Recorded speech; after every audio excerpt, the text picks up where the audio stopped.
Hello and welcome. My name is Al Westerman. I'm the youth pastor at Living Hope Church in Peterborough, Ontario.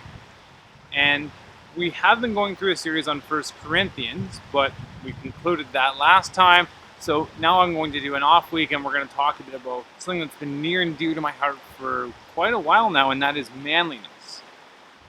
Last week, 1 Corinthians was talking about this as well. It said, act like men.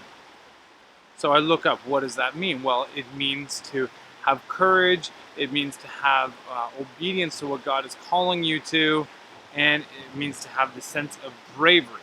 But beyond that, it means to have confidence in what God can do. This command would have been used a lot to soldiers, and it was actually, similar phrasing was used in Joshua 1 verse 9. This is a very popular and famous verse, really. It says, "Have I not commanded you to be strong and courageous?" Now, this strength and this courage doesn't just lie in our own strength. So, men, I want you to hear that if you're having trouble feeling courageous, if you're having trouble feeling strong, you're probably relying too much on your own strength. And maybe we need to rely more on God's strength and what God can do. The other thing that I want to talk about this, and this really is where my heart is at right now, is what does it mean to be a man? I mean, a lot of people would say things like men protect, and that's all fine and great. Men protect our families or those around us. We do so emotionally and physically. We try to protect. Men provide, men lead. Leading is amazing. Leading with words is great, but it's so far beyond just a speech.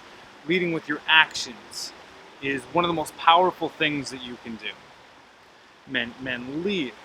How are men emotionally? So now this is an interesting question. Biblically speaking, how are men emotionally? When men come to spiritual maturity, are they just totally grounded and totally even keel and their emotions don't fluctuate or change? Or do they begin to embrace their emotions more? See, I'm thinking it's more that. If you look at the life of King David wasn't like an emotional basket case, but he had emotions and he was confident enough and he felt strong enough that he could share them and he could express how his emotional state was. King David was a man who fully embraced his emotions. Now, as men, is that okay? Is it okay to be scared? Is it okay to feel lonely? Is it okay to feel guilt or shame or not incompetent, but like unprepared?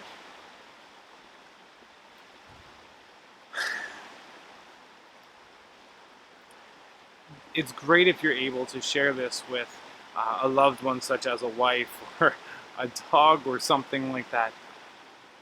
I really think more is required. Men of God, I'm here today trying to make a plea with you to share how you're feeling with a friend. Have a trusted friend that you can share with. Have a trusted friend that you can let them know how you're feeling. Let them know that you don't feel like you have it all together, that you've made past mistakes.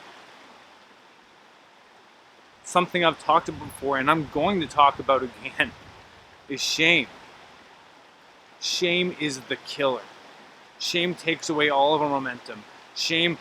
What shame literally does in our brains is it forces us to isolate ourselves, to want to retreat away, to not be willing to have those social interactions. Shame stops us in our tracks. We need to take it head on. Find a friend. Maybe you're extremely close to this person. Maybe you're not yet. That's okay. And then just share something that's going on. It doesn't have to be your deepest, darkest secret. Share something that's going on. Something that's a little bit uncomfortable. And see what they do. They'll probably have one of three reactions.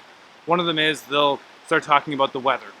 They don't want to go there. They're not willing to go there with you. Maybe they're facing their own insecurities, but either way, you want to be able to go there with that person. Another option is maybe they'll try to fix you right away. And this is what I can fall into sometimes, but maybe they'll try to fix you right away. And that's not what you want either.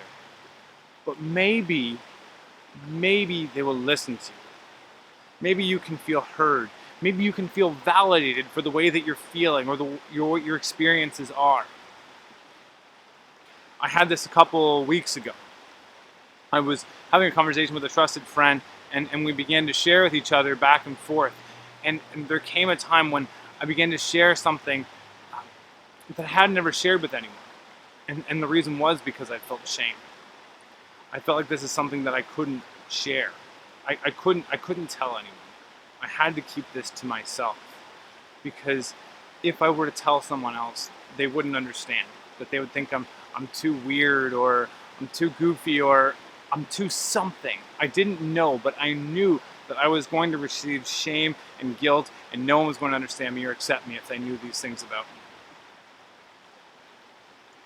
Now what's amazing is my friend accepted me.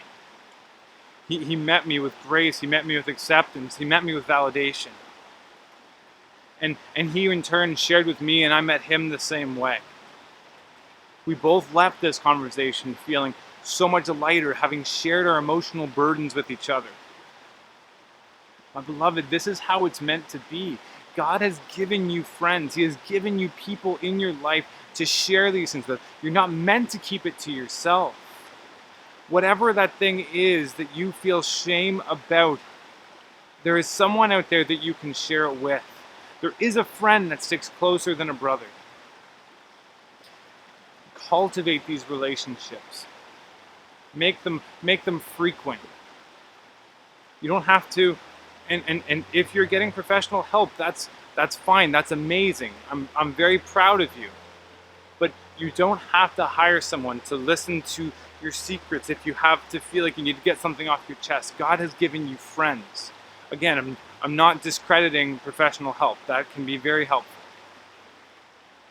There is a friend that sticks closer than a brother. Find him. If you're a woman, I'm speaking mainly to the men, but women, the exact same thing applies. Women just happen to be way better at it than men. Men, share what's going on in your lives.